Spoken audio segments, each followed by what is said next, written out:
They call you yuck mouth. You refuse to brush, no sweetheart. You can keep that kiss. Hey y'all, hey, I am Fiat Hollins, life story writer, messenger. I do this every freaking time. Author, screenwriter,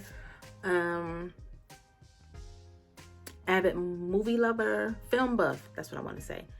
And self-proclaimed DJ. Mixing and scratching is the name of the game. Just all the things. And this is another episode of Release the Journals, where I share a journal entry from one of my gazillion journals and I read them. I said like a bedtime story, but it's more like a campfire story.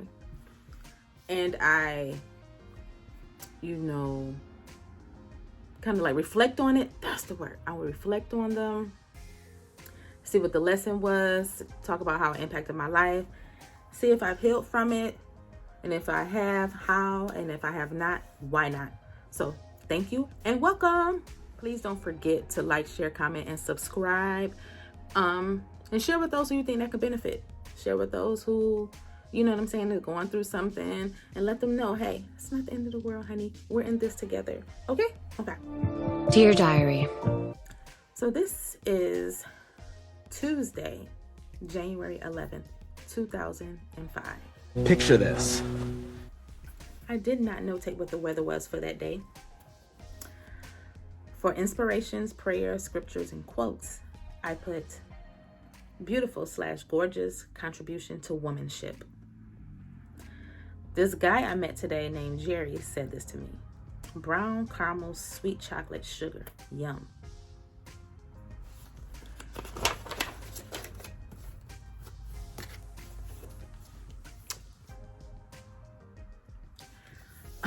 Okay. So, this is the journal entry. That guy Jerry I was talking about on the previous page only lasted 24 hours. He took me out to lunch the next day, and all he wanted to do was kiss all on me. Nasty bitch. He was licking on my hand and shit practically the whole time. It's gross. This is grossing me out even reading. It's like, yes, y'all know what y'all know what spit smells like, right? Like, okay, so 2005, I was 28 years old at this time. Oh my God. No, 29. I was turning 30 this year, right? 2005, 30, I was born in 75. Yes, okay. So he was licking on my hand and shit practically the whole time. He said that he had a dream about me where we were kissing. Not, especially not with that effed up grill. Hence why I was singing the yuck mouth in the beginning. So I cut all ties with him. Meanwhile, since my last entry, I've moved in with my grandma. It is not bad at all. Yeah, she fusses at Riri, but sometimes she inflicts that on herself. Riri is my oldest daughter. She is now 28. At this time, Riri was only 11. Haven't really been doing too much of anything. Getting to know me and all. That's important because I'm almost 30. And even back then, I was saying that I needed to know myself. Again, this was, I be trying to do fast math in my head. Almost 17 years ago. Getting to know me and all. Severing ties with Scribd. You know, everyday stuff. I am at the point where I am tired of all these sorry ass dudes. The one question I'm posing to myself is, what are you doing, or what can you do for me? If I have to ponder, then he's out of there. No need to keep him around, right? I've come to the conclusion that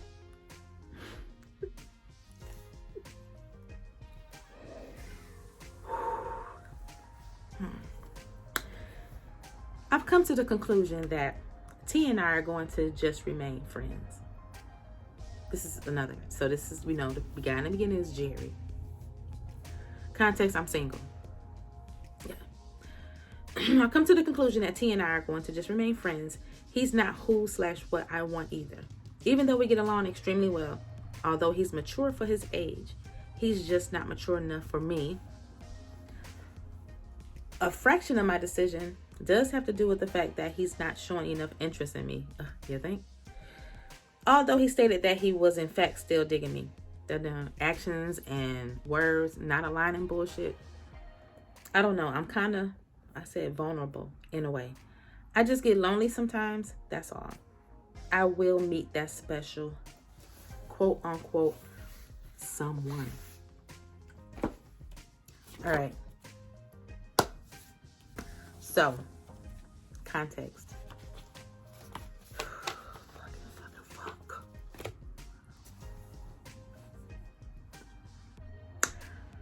So T and I are still close to this day. So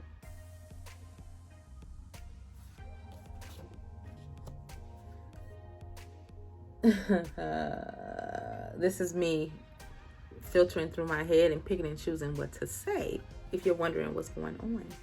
So the biggest lesson that I learned from this is that, okay, let me back that up. Again, if you've seen the previous videos, please look at the previous videos.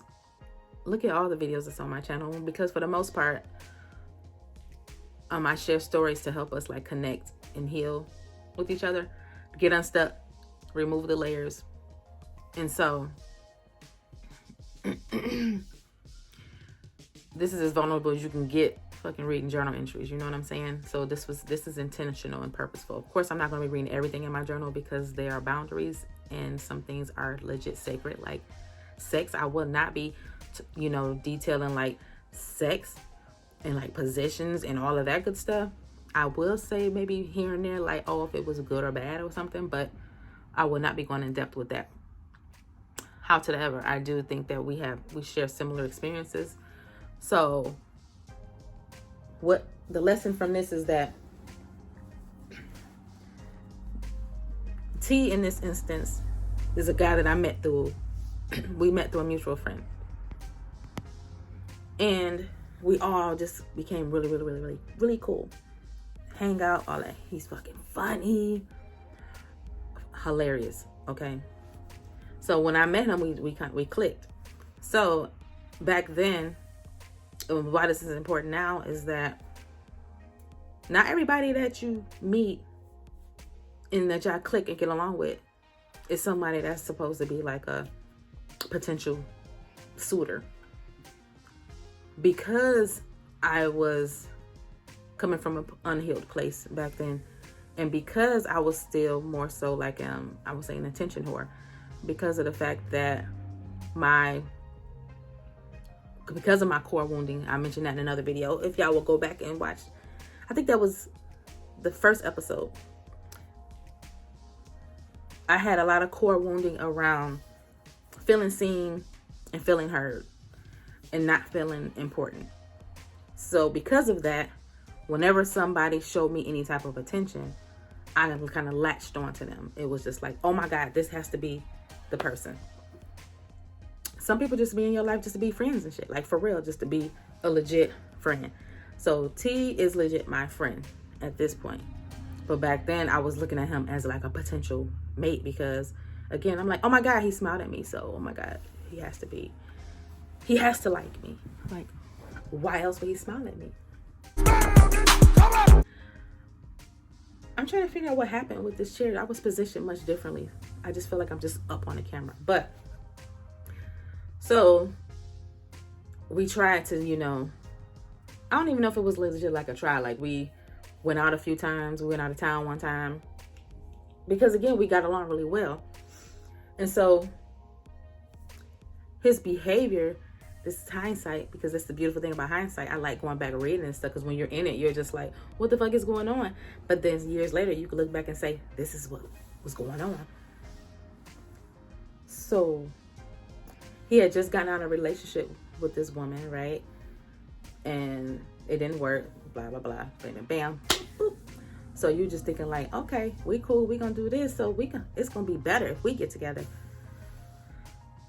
Whole time, so we doing this, we hanging out, but sometimes his behavior was not matching up with what his words were saying. It's like, yeah, I like you and you cool, and then next thing you know, then I won't hear from him, all that kind of stuff. Craig, you ain't got to lie. Whole time, T is bisexual.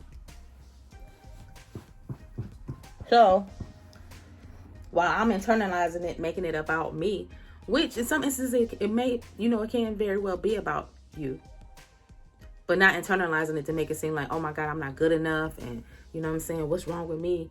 It ain't nothing wrong. Well, nothing wrong with me. So T was going through a thing where he was struggling with his sexuality. That shit ain't had nothing to do with me. You know what I'm saying? So that didn't come out until like, I want to say, so this is 2005, like 10 years later. It's a crazy part. So after we, at the words and actions in the line, we decided, okay, we're not going to do that, but we still remain cool because he's still funny and all that kind of stuff. I done moved on because if you've been following along, if you know me in real life, you know that I just move. It's just like, oh, okay, that didn't work. Okay, bam. I'm like J-Lo with it. Like, we ain't letting no grass grow beneath the feet. We ain't about to sit up here and wallow, dwell, nothing. There was only one person. That's the one person that I said. The one person that I was just like, okay, I would like to have a conversation, right? Even with that, I was still moving along, but that's one person that I would just feel like, it's just like, yeah, if I can, talk about some things, share some things, whatever. I'm not about to get into that. So, whole time, that's what T was going through. We're friends now, and that's what I learned is that don't be so quick to jump into things. Just enjoy the moment. Get to, get to know people. Just let shit be what it is. You know what I mean? Let things happen organically.